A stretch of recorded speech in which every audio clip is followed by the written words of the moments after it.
Siku anayoniandaa alinipaka tu dawa, kuna dawa zake fulani, kuna mafuta fulani hivi. Alinipaka, alafu kisha alikuwa anaongea maneno yake. Ila maneno ni kwa yani siyakumbuki kwamba alikuwa anaongea lugha gani. Kuna lugha alikuwa anaongea. Yalikuwa aliniambia nivue nguo zangu zote na kisha alinivisha sanda. Kanivisha sanda nyeupe, akaniweka kama mtu anavyoenda kuzikwa vile vile. Kama mtu anavyoenda kuzikwa vile vile kabisa. Kaniweka pamba nini, akanifukia. Sikumbuki tena. Kwa sababu kwamba hata walipochimba kalile kaburi sikuona wamechimba vipi. Baada hapo hasa lile shariti la nyoka kunimeza ndani, alafu nikae ndani ya tumbo lake siku 7. Nilishindwa lile shariti. Kwa sababu bwana, kiumbe kama kile ndugu yangu kikumeze, na bonyeza subscribe kisha alama ya kengele itakayokujia. Yes, bana, mambo vipi mfuatiliaji wa KingPower TV? Ni matumaini yangu mzima wa afya kabisa. Bana, tumeweza kukutana na kijana ambaye niliweza kusikia kidogo story zake kwa ndugu yake, akaweza kunipatia story fupi sana. Lakini ndani yake kuna mambo mengi ambayo yamenishangaza. Kwa hiyo nikasema basi aweze kuniunganisha naye, na kweli tukapata mawasiliano mpaka hapa ambapo tumeweza kukutana naye. Na nikasema basi tuweze kuzungumza kwa yale mengi ambayo anayo. Kwa ufupi tu ni kwamba yeye ni kijana ambaye anapambana na sanaa ya muziki, lakini aliweza kwenda mbali zaidi kujitafutia umaarufu ama kujitafutia nyota, wanasema kwenda kwa babu. Yeye aliweza kufanikiwa kwenda kwa mganga. Lakini ndani yake kuna mengi ambayo aliweza kupitia. Moja ya tukio ambayo ameweza tu kunisimulia kwa haraka, nikasema kwa sababu tuna wadau wa KingPower TV itakuwa vizuri zaidi, ni kwamba aliweza kufukiwa akiwa mzima kabisa ndani ya siku 7. Yani kama kuzikwa ndani ya siku 7. Ili mradi kuweza kutimiza adhima yake ya kuwa msanii maarufu. Nimeshangazwa sana, nikasema vijana wapi tunaelekea? Mambo ni mengi sana. Tuko naye hapa, tutakwenda kufahamu mambo mengi. Ndugu yangu, habari za sasa? Bwana, salama kabisa. Kwema? Salama kabisa. Salama kabisa. Sawa. Kwa majina unaitwa nani ndugu yangu? Kwa jina langu kabisa naitwa George Emiri Waya. Kwa jina langu la sanaa la muziki naitwa G Waya. Yes. George, kwa namna moja ama nyingine, kwanza utanisamee kama nitakuwa nimekosea, maana naweza nikasema nilikutana na rafiki yako Daudi, na akaweza kuniambia swala lako ambalo umeweza kupitia kutokana na kama ambavyo naona media. Kwa hiyo tunaangalia changamoto za vijana katika upambanaji wao na nini, mambo mengi. Kwa kaniambia kuna ndugu yangu ambaye yeye amepitia mazito sana. Kwa hiyo simu yangu na mpaka kufika hapa, kama kutakuwa na sehemu nimekukwaza, niseme mbele ya kamera hapa, tusameane ndugu yangu. Kwanza Daudi ni rafiki yangu wa karibu sana. Na nimemweleza mengi yangu na anajua. Na pia hujanikwaza ndugu yangu. Hujanikwaza, na nitawaeleza mengi sana ndugu zangu hapa. Sibu. Nashukuru kwa nafasi hiyo. Hebu tuambie story yako, historia yako iko vipi? Kwanza story yangu kaka ni nzito sana.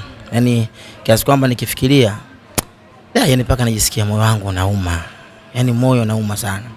Sababu chanzo mimi ni msanii wa Bongo Flava. Nilikuwa naimba muziki, lakini kuna utafutaji wangu wa muziki ikaenda nyumbani. Babangu alikuwa ananisupport sana katika safari yangu ya muziki, babangu mzazi.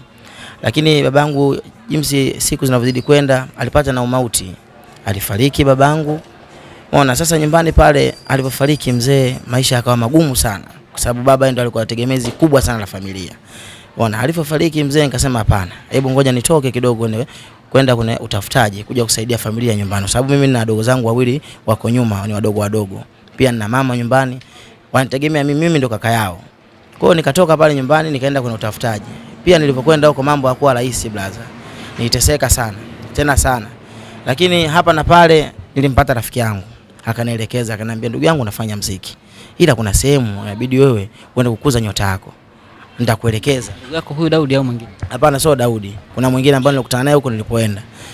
Akaniambia hiyo sehemu ukienda, yani lazima ufanikiwe tu wewe mzee. Akanipa ramani vizuri, akanipa ramani, na kweli mimi nikajichanga nikapata kile kiasi. Nilipopata kile kiasi nikaenda.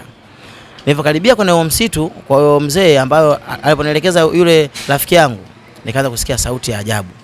Inaniambia kwamba samani, ulipelekwa ama ulielekezwa? Hapana, nilielekezwa sababu huyo mtu kanipeleka mpaka hiyo sehemu afu kaniachia kwa nje ya msitu. Kaniachia kwa hapa nje ya msitu. Kwa hiyo mle ndani nikaingia mwenyewe. Afu yeye akaondoka. Kwa hiyo jinsi nilivyoingia kwenye ule msitu nilikuwa napata maelekezo na sauti ambaye inaongea kisisikii. Yani kwamba simuoni mtu kwamba yuko wapi. Yani mtu anaongea lakini simuoni yuko wapi. Yes. Kwa hiyo akaniambia, kijana simama hapo hapo, vua shati ya juu. Nikavua shati ya juu, haya songa mbele. Nikasonga mbele. Nazidi kupiga hatua, nasikia sauti tena. Kijana simama hapo hapo, vua suruali ya chini. Nikasita kidogo kwanza. Huku kuna nini? Mbona naambiwa hivi?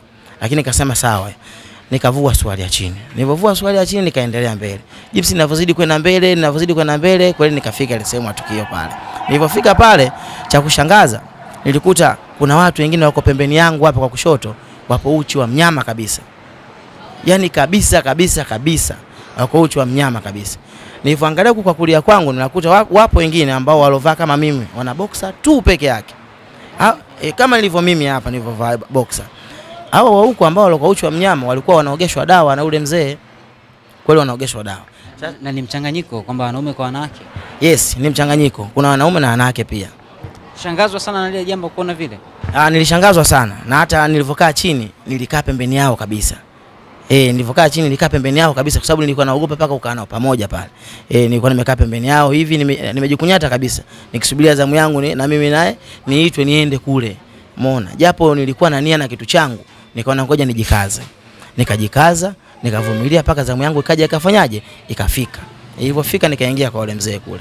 Ninapotaka kwanza kujielezea, mzee ananiambia hapana, matatizo yako nimeshayajua, toka unakuja. Taarifa nishazipata. Kumwambia chochote kile? Sikumwambia chochote kile. Nilipatwa na wasiwasi mkubwa sana ndani ya moyo wangu. Nikasema sawa, mzee, kama umejua matatizo yangu utanisaidiaje? Akanambia, sasa kijana, kwanza akaanza na kicheko fulani hivi. Akanambia, sasa kijana, una moyo? Akanambia, yes, mimi nina moyo. Kijana akaniuliza tena mara tatu, una moyo? Nikamwambia ndio nina moyo.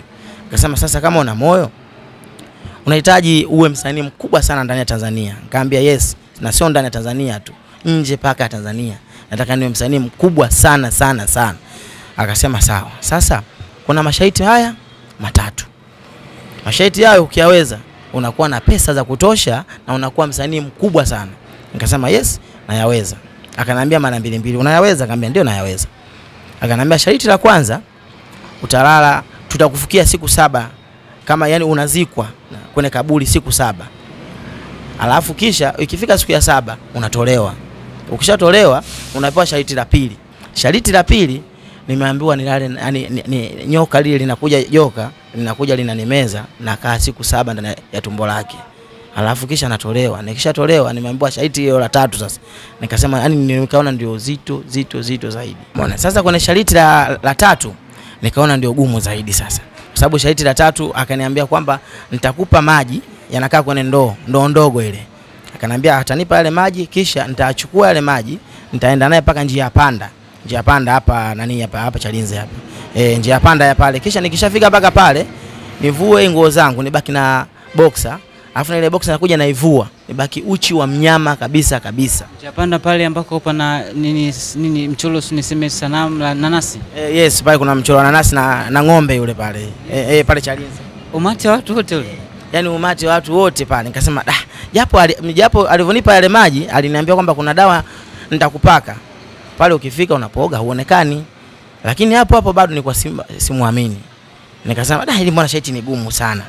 Kweli nikafika paka pale, nikachukua yale maji, nikavua zile nguo zote, nikafanya ile sharti lake. Baada hapo nikaondoa, nikasepa zangu. Nikarudi tena kule. Nikamwambia mzee, tayari nimeshafanikisha sharti la pili ujue sasa. Sasa kuna sharti hilo hapo ilikawa la nyoka ile ndio likawa mtihani. Ile la nyoka akaniambia kwamba animeze ile nyoka nikae kwenye tumbo lake siku 7. Alafu kisha nitoke, ndio masharti yangu yamefanyaje? Yametimia. Sharti la kwanza uzikwe. Sharti la pili? Sharti la pili ambalo ndio hilo nyoka. Sharti la tatu niende kuoga pale njia panda ya Chalinze pale. Pale ambapo kuna ng'ombe na nasi pale. Lakini sasa hilo sharti la pili la nyoka nilishindwa. La kwanza uliweza? La kwanza niliweza. Tuambie ilikuwaje kwanza? La kwanza ile niliweza japo ilikuwa sio rahisi, nilikuwa na wasiwasi sana. Nataka tuambie ilikuwaje, ni hatua kwa hatua, maandalizi ya nini na nini mpaka kufika sasa umefikiwa. Okay, maandalizi yake yalikuwa aliniambia nivue nguo zangu zote na kisha alinivisha sanda. Kanivisha sanda nyeupe, akaniweka kama mtu anavyoenda kuzikwa vile vile. Kama mtu anavyoenda kuzikwa vile vile kabisa. Akaniweka pamba nini, akanifukia. Lakini kipindi ananiandaa alikuwa anaongea maneno yake na mizimu yake mwenyewe. Alikuwa anaongea maneno yake na anipaka dawa zake. Kweli akanifukia. Alivyonifikia zikafika siku 7 akanitoa. Na nimetoka vizuri kabisa. Tena safi, nachukua na maumivu yoyote yani. Kaa ndani ya siku 7. Kuchukua na maumivu. Wewe ulikuwa unajitambua kipindi umezikwa? Yes. Yaani kwa vile nipo mle ndani nilikuwa sijitambui, ila ile siku ananitoa nilikuwa najitambua. Kama kawaida. Ina zile siku zote ulizima kabisa. Ile siku zote nilizima. Kama ulifariki ndani ya siku 7. Yaani ndani ya siku 7. Lakini alipokuja kunitoa nilikuwa najitambua vizuri. Ngoja kwanza ndugu yangu. Mama mazito hayo. Ni mazito, lakini mtu ukiamua jambo lako unafanya. Ulizikwa ndani ya siku 7. Ukawa ni mtu mfu ndani ya siku 7. Ukaja kutolewa umetimiza siku 7. Umewekewa na pamba kabisa. Umefungwa kabisa. Na pamba kabisa nimewekewa. Nikaja nikatolewa na mzima kabisa. Nikawa mzima kabisa. Hauna unachokikumbuka baada ya pale wewe kuweza kufukiwa? Ninachokikumbuka pale nilipofukiwa sikumbuki tena. Kwa sababu kwamba hata walipochimba kalile kaburi sikuona wamechimba vipi. Ila waliponitoa pale nikajiona kweli hapa mbona niko hivi, kwa sababu waliponitoa alitoa na vazi langu lile ambalo alioniandalia nalo. Akisema yes, kijana shupavu. Na kweli, lakini nilikuwa na wasiwasi mkubwa sana. Yes. Wakati tunachimbiwa kaburi ulikuwa pembeni? Hapana, yani walipochimba ile kaburi yani lilikuwa lishaandaliwa huko. Na sikujua alipoenda kunihifadhi ni sehemu gani. Yani hata leo ukiniambia nikupeleke sipafahamu.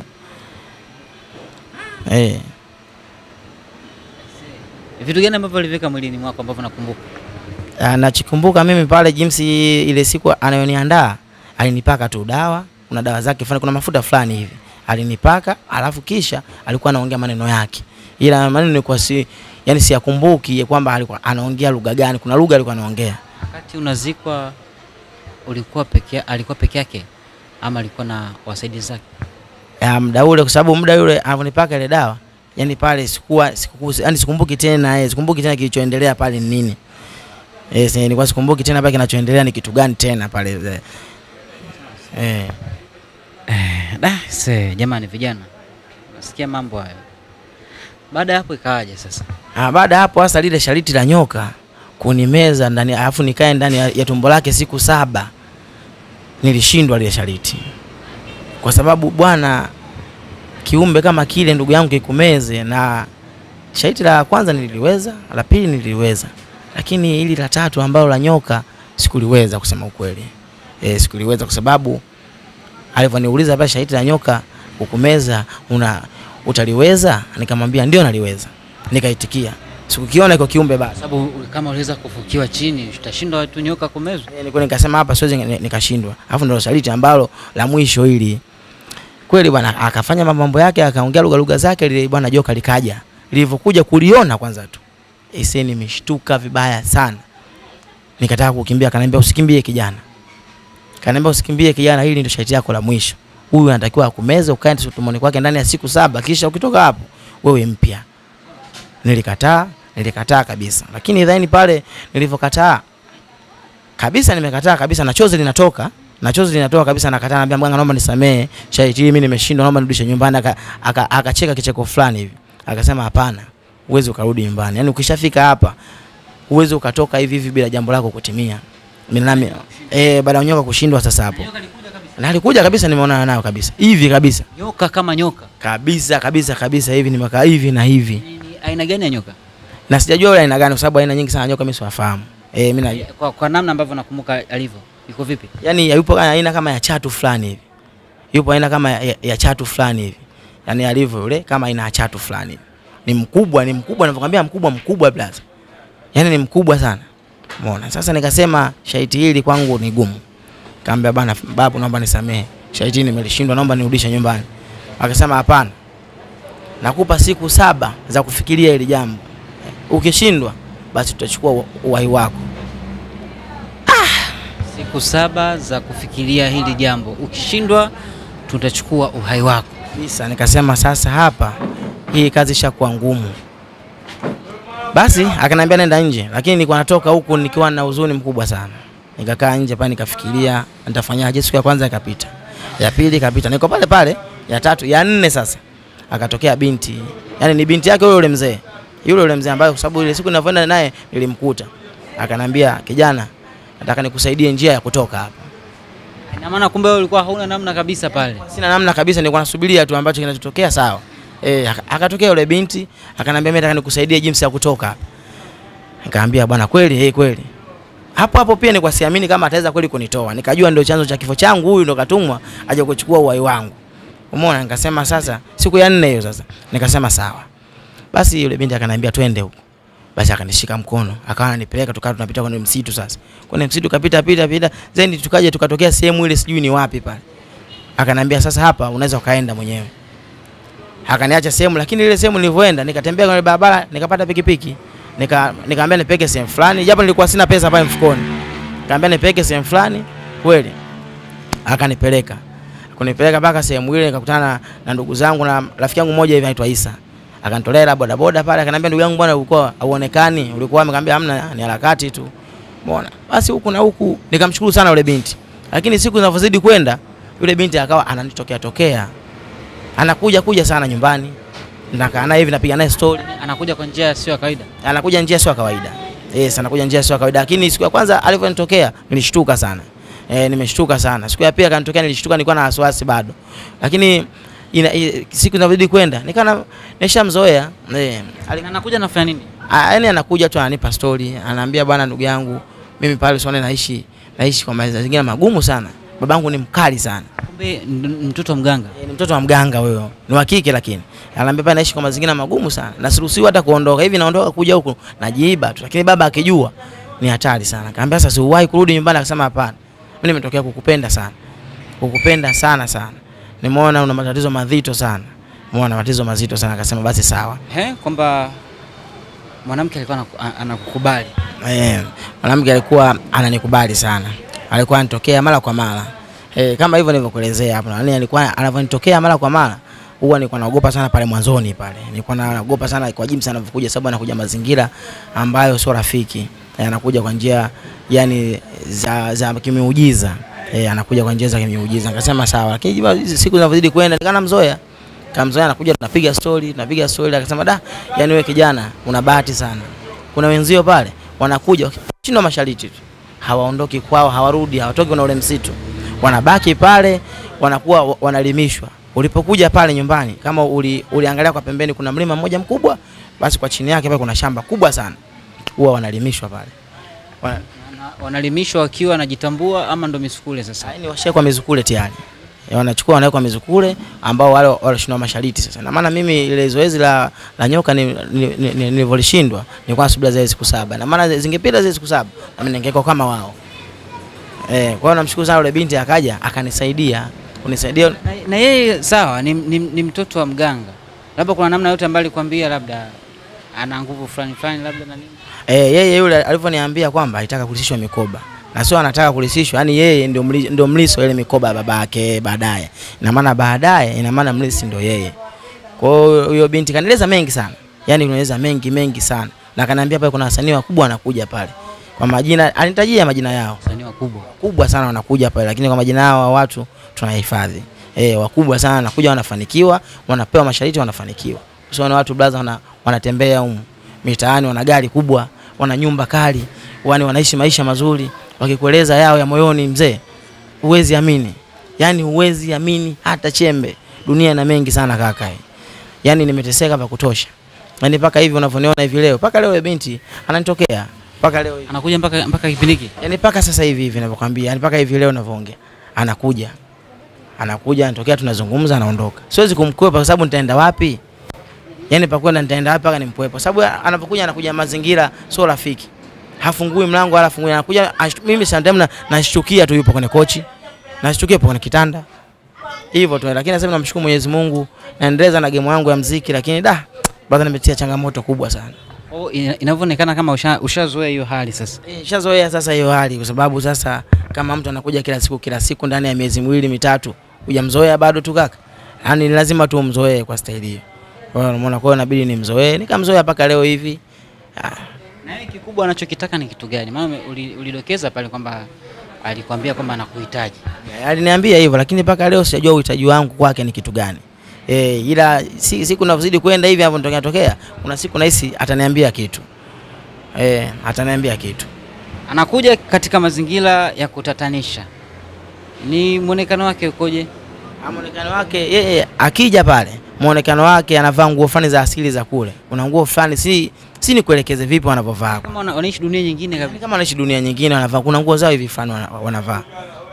Nazungumza naye vizuri kabisa. Naongea naye safi kabisa. Na anaondoka, yani huyu anaondoka. Yaani kuna muda anasema hii hali nitaondoka naye vipi ili ubinti asianze kunitokea. Ila je, nitaenda wapi tena? Naweza kwenda kwa mganga mwingine tena yakanitokea kama yale. Umeona, ndio maana sasa hivi habari za waganga sizitaki. Yaani sasa hivi bora tunibaki njia kuu tu na muamini Mungu. Kama Mungu atanisaidia akibless kwenye muziki wangu kutoboa, nitatoboa tu blaza. Mungu yupo. Kama kaniandikia fungu langu, mimi lipo. Yes. Sawa, moja ya kitu ambacho nakikumbuka ambacho labda kilikutatiza pengine ama bado unakifikiria ni kitu gani, labda kwa namna moja ama nyingine kutoka kwa binti, kauli ambayo alikwambia ni tata? Kauli ambayo paka sasa hivi kwanza najiuliza naye maswali. Akaniambia kuna kitu siku nitakwambia. Na sijajua kitu gani. Hicho ndo najiuliza sana. Kitu atakwambia. Sasa najiuliza iko kitu anataka kuniambia. Je, baba yake ndo akamtuma je kunichukua ndo mwisho wa uhai wangu? Yaani hapo kitu hicho ndo nafikiria paka kesho. Na anapokuja huwa anakuwa na wasiwasi kidogo ndani ya moyo. Japo namuonyesha kicheko wa mdomo tu, ile kwa moyo wangu hapana, kuna weusi fulani. Yaani iko kitu ndo sikijui paka leo. Angeniambia iko kitu kidogo na mimi ningekuwa na unafuu. Kwa sababu anaweza akaja siku anaweza akaja akaondoka na mimi huyu. Umeona hapo nakuwa na wasiwasi sana ndugu zangu. Umeona, kwa hiyo bwana issue kubwa leo nikuta kwa changamoto yangu ya maisha ni hivyo. Bado nateseka nayo. Yes, ndio hivyo nateseka nayo sana mpaka kesho. Pole sana. Asante sana ndugu yangu. Kwa hiyo nashauri sana vijana wenzangu, umeona, Watanzania wenzangu, jamani tuangalie mashaiti mengine tunavyoenda kwa waganga sio mazuri. Umeona, sio mazuri kabisa. Huu utafutaji tunatafuta, tutafute tu kwa halali ninachoona. Sababu ujue kuishi kwa mashariti ni kazi sana. Sababu unaishi na maisha ambayo wewe unamilikiwa. Unamiliki pesa, lakini zile pesa unazomiliki wewe, kumbuka kuna mtu mkubwa wako zaidi ndo azimiliki, ndio anakupa wewe. Sasa maisha yao sio mazuri. Ni heri tutafute wenyewe zile pesa. Hata kama tukipata 200, sitatosha hizo. Mimi naona tumezungumza mambo mengi sana. Unajua paka kichwa kinachanganya kidogo, mafaileni sielewi maana jambo leo ngeni zito sana. Anyway, sawa. Najua wana Kingport TV mmeweza kumsikia ndugu yetu hapa. Kwa mapana na marefu mmeweza kuzungumza. Una lipi la kuweza kuongezea? Utaniambia kwenye comment hapo chini. Ila mimi ningependa kusikia unavyoimba. Maana jisikia the way ambavyo unaimba na nini. Tupate ladha kidogo. Tutoke kwanza kwenye majonzi huko. Najua sawa. Inatuumiza na imetuumiza. Tupate ladha kidogo tukusikie. Okay. Mimi napenda ukicheka hayo madimpo yako. Mimi napenda ukika yale mapozi yako. Miaka rudi miaka nenda, baby mini wako. Siwezi kukuchiti wala kwenda, tabaki kwako. Usisikilize hao wapambe, jua kwangu wendo ngao. Nikinge basi nipe tam tam. Oh basi nipe tam tam. Nipe yote tam. Wendo wangu mabuba. Yes. Sawa. Bwana, tumemsikia ndugu yetu hapa. Unapatikana vipi mitandao ya kijamii kwa sababu umesema ni msanii? Unapatikana vipi kwenye mitandao ya kijamii? Kuna mtandao wa kijamii, YouTube channel natumia jina la G Wire, TikTok natumia jina la G Wire, Instagram natumia jina la G Wire, Facebook natumia jina la George Emily Wire. G. Yes. Basi sawa. Bado unapambana na muziki ama ushakata tamaa? Hapana, sijakata tamaa mpaka leo hivi. Mimi na imani fungu langu lipo. Mungu aweze akaniacha hivi hivi. Yaani kama kanileta duniani, basi kuna kitu atanipa tu. Hawezi kunipa ugumu mpaka nakufa. Yes. Hawezi kunipa ugumu mpaka nakufa. Basi mfuatiliaji wa King Paul TV waweza kumsupport kwa kuweza kwenda katika mitandao ya kijamii kama ambavyo naweza kuambia G-Wire, ukaweza kumsupport, lakini pia ukaweza kumwambia lolote kuhusiana na mkasa mzito ambao anaupitia. Nimesema anaupitia kwa sababu bado yule binti anakuwa anamtokea. Sasa tujui nini ambacho kitaendelea. Kwa pia ni kuzidi kumwombea Mwenyezi Mungu mambo yake aweze kukaa sawa, aepukane na matatizo ya hapa na pale. Hatuna la ziada na hii ni King Paul TV, the best quality. Yes.